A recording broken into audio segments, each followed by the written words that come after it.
Hello everyone and welcome to Day Trader S&P 500.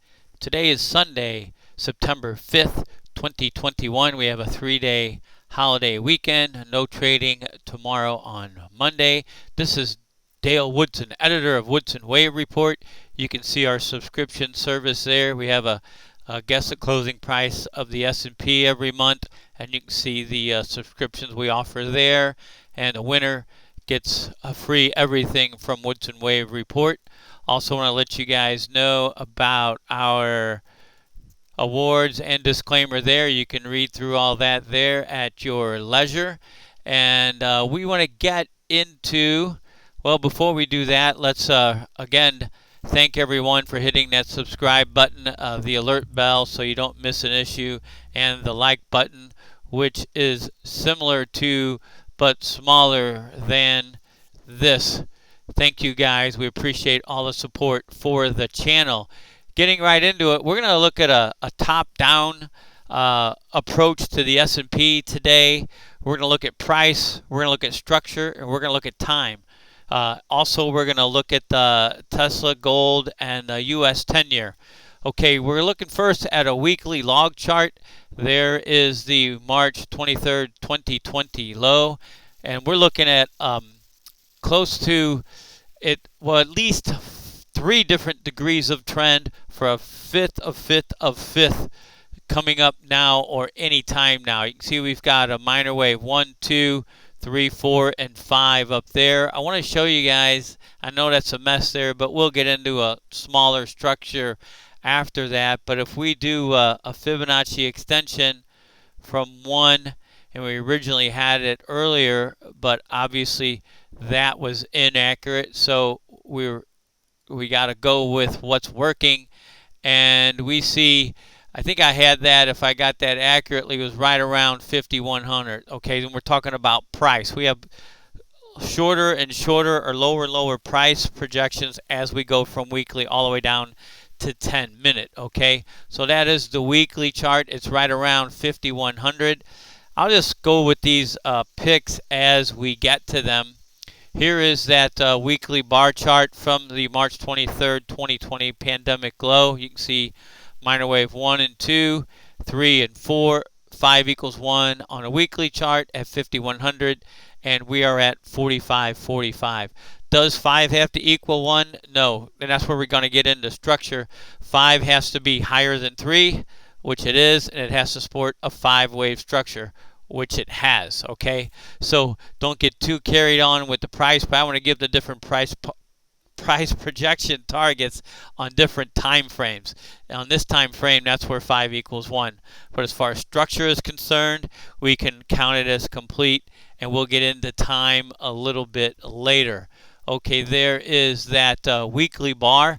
Let's move down to, and you can see that 4 there is in May of 2021. So we'll go from weekly down into a daily, and there is the May low. You can see a 1 up, a 2 down, a 3 up, a 4 down, and a 5 up there. Okay, and as far as price is concerned, we get down to a daily. 5 equals 1 at 45.63. Okay, and we can look at that here on this daily chart. Here I have it here.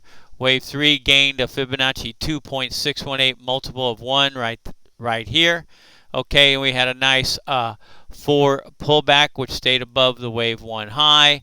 And then here is our final 5th wave. And that is a big extrapolation where 5 is going to have to gain a 2.618 to get to a higher target.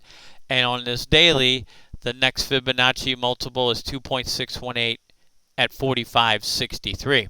Okay, so we're breaking this down to previous 4th waves, all right? We got that one on the daily, and that was the 4th wave from May 12.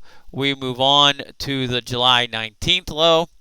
Here we are at the July 19th low. Now we're looking at an hourly. You can see we've got a 1 up, a 2 down, a 3 up, a 4 down, and a 5 up there. This is 3 degrees of trend that we've shown already. On this one, the next Fibonacci target, I think, is 45.50. That is on an hourly. That is where 5 gains equality with 1. By the way, 4 here held a point above the wave 1 high. So it did not cross over, so the count is valid. Very tight range there, but you can see you can count 5 waves up from that August low, which we'll get into next.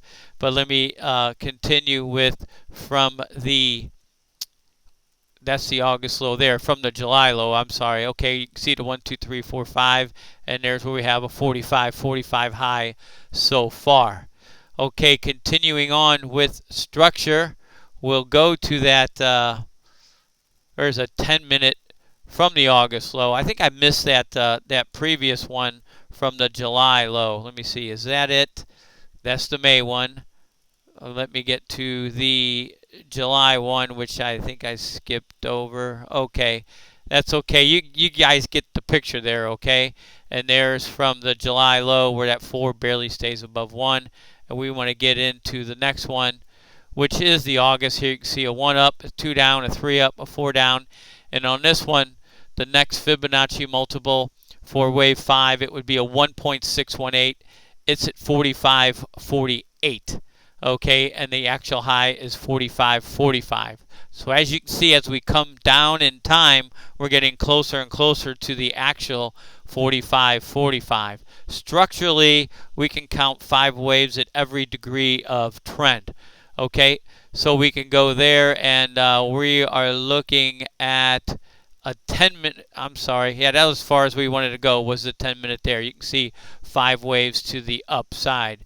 Let me see if I have that there. There's the one that we just showed. Oh, I wanted to point out, too, from that July low, remember we had the expanded flat within the expanded flat. So we had an A, B, C down to the July 8th low, and then from the B wave high, we had another A in purple, B in purple, C for an expanded flat.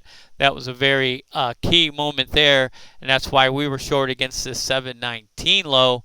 We are now, I'm sorry, that's our make or break to, we're not short against it, that's the make or break to signify a change in trend. Since we made new highs, we moved that up to the 819 low of 43.67. I want to point out it's very dangerous to pick tops. You get into picking tops and you're wrong, you'll run out of money and patience. Okay, so we are against this low now of 43.67 on August 18th.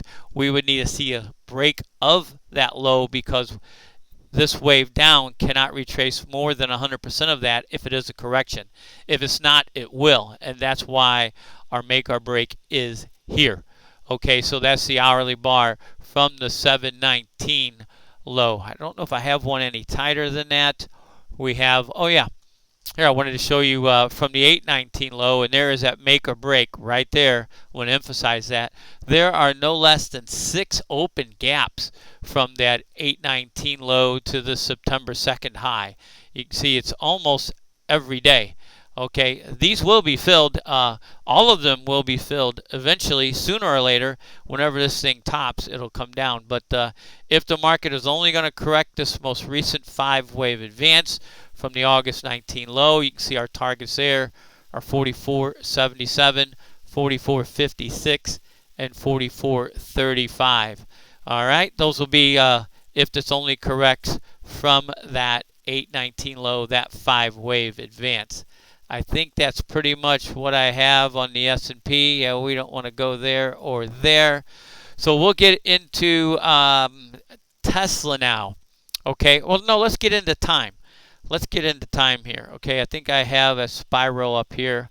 I want to point out, again, I want to emphasize, a lot of people think that since this market's doing this, the other markets do the same thing. They don't, especially when it comes to tops. You can see I've got it chronicled here. In the year 2000, the Dow topped in January, NASDAQ March 10th, S&P March 24.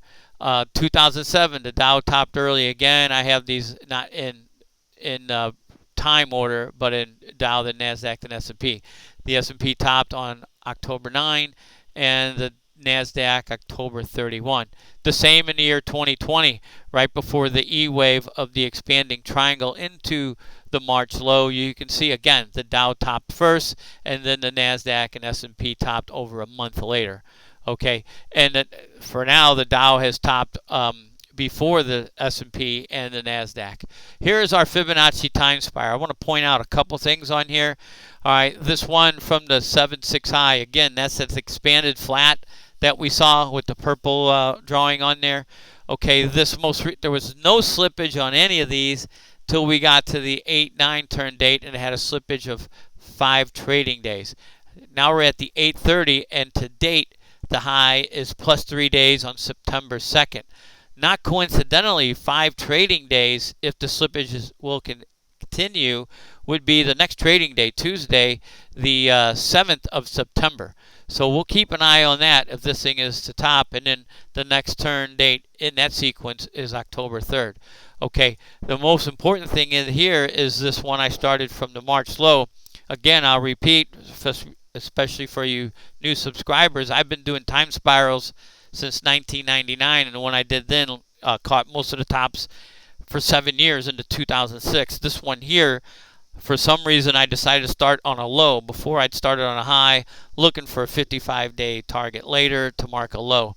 This one, I started from a low just to see what I get, and we get no slippage, no slippage, no slippage, no slippage.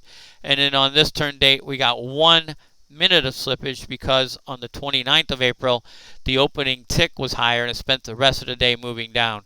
So it was off by 1 tick. It's caught a 6-1 high here, and then we had that expanded flat low there.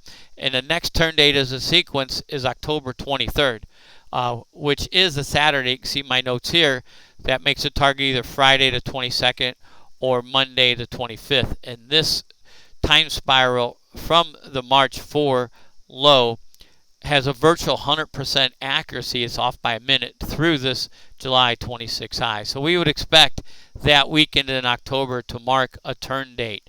Ideally, this marks a high over here, this one that is topping now, or Tuesday, and then this marks a low. Is there a chance it could mark another high? Yes, there is. We'll have to watch the wave count.